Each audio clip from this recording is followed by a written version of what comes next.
But 3 years after I was a teacher and beginning to feel a little bit more comfortable and having a little bit of success in the classroom, I had read about this new movement called charter schools.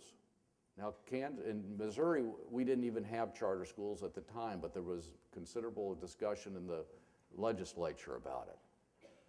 And I thought, what a fantastic concept to create a different kind of public school, providing choice to families, open enrollment.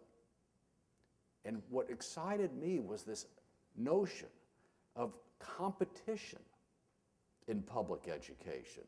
I thought this is healthy. Now, at H&R Block, we didn't like competition. But I knew it was a healthy thing for us. It kept us on our toes. It made us do a better job. And I thought the same could be applied to the business of education, because for sure, this is a business that we are all involved, whether we like to think of it that way or not. And why have maybe 10% or so of charter schools in the United States failed?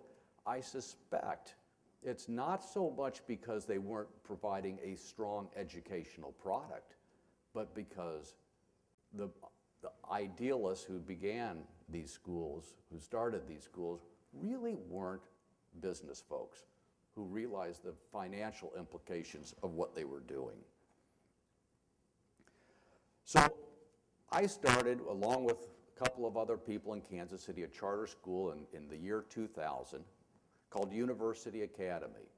We had a rough start. I began to worry about our school experiment and whether it would even succeed. We began in 7th grade, 7th, 8th, and 9th, with the idea of adding a higher grade per year, eventually being a middle school and a high school. And that first year was pretty darn lousy. We had students coming in, hating the school, leaving. We'd bring in new students. Same thing would happen. We tried to be a college prep school that first year, but we were more of an alternative school. Our average students average student was so far behind grade level. And as a 7th grade math teacher that year, I was dealing with kids who were performing more at 2nd grade than at 7th grade. So we finally came to the realization, as I know many of you have, that it's really difficult to bring kids in halfway through their education from other public schools where possibly social promotion is the norm, where kids do not have to demonstrate academic proficiency, and try to get them up to speed. So we decided we have to not start in 7th grade, but start in kindergarten. So today, 5 years after we expanded the school to K-12, we now serve 1,100 students in our school.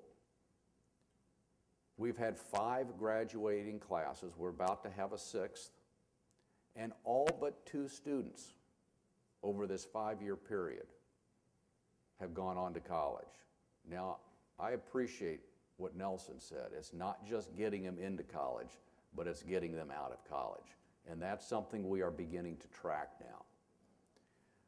But I think what we're doing in Kansas City and what you are doing in your schools is truly changing the face of public education in this country. And it is amazing to me. It is truly amazing to me how people can change an institution as old and big as public education in the United States. But I think about what Margaret Mead said, she said, you know, never underestimate the power of just a few people, because it's the only thing that has ever accomplished anything great in this country. In these 14 years that I've been involved in public education, charter public education, I've learned that we need a lot of good teachers in all schools, public, charters, as well as other traditional schools. And someone said that good teaching is 1/4 preparation and 3/4 theater. And I've learned that is indeed the case. And we need a pool of teachers in our schools who not only have strong content knowledge, but who can connect with students, as you well know, and motivate them to succeed. And I find so many young people today who think, gosh, it would be neat to be a teacher. I'd love to be a teacher. But they don't pursue that path. And in many, many cases, I find it's because of money. And I really believe one of the things we have to do is pay teachers better. And included is providing performance pay for teachers. Good teachers should be rewarded for doing a good job. We provide bonuses to management in business. We should provide the same opportunity for teachers. Teachers in this country, unfortunately, are underpaid. They are underappreciated. And this is especially true if you look at other developed countries around the world where teachers are revered like doctors. I've also learned that, we live in a work-oriented society, but it is not all about money and power. I had both of these things in my former life at H&R Block. And to be honest with you, I wasn't all that happy. What I've learned and what you know is that it's about finding your calling. You have chosen a path in your life that isn't an easy one and probably isn't all that financially rewarding for you and your family. But I'm reminded of a story, and I'll end on this, that happened to me when I was in college. And I mentioned it to you because I feel this is sort of what the typical individual involved in the charter school movement can relate to. When I was in college, I needed one requirement in order to graduate. I was a senior and still needed a philosophy course. And I looked through the course catalog and found a class called Theories of the Good Life. And I thought, I understood what the good life was. I enjoyed it in college. And so I took this class thinking it was going to be easy. It turned out to be the hardest class I took in college. We had to write one paper after another. And one of the papers was a 5-page essay on the meaning of life. And I got to work on my paper. It was about a page into it, and I reread what I had written, and I thought it was pretty darn good. But this was well before computers when you could increase the font size or the spacing. So I came up with 4 other pages, and I think got a B-. I shouldn't tell you that. Got a B- on the paper.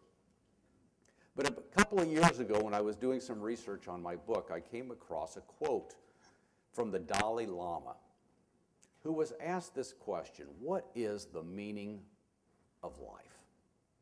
And the Dalai Lama didn't respond in 5 pages of words. He answered in 5 words. And I was so utterly struck by the simplicity and accuracy of what he said. He said, to be happy and useful. Happiness and usefulness. And I think to myself, that is what people involved in this career we have chosen understand.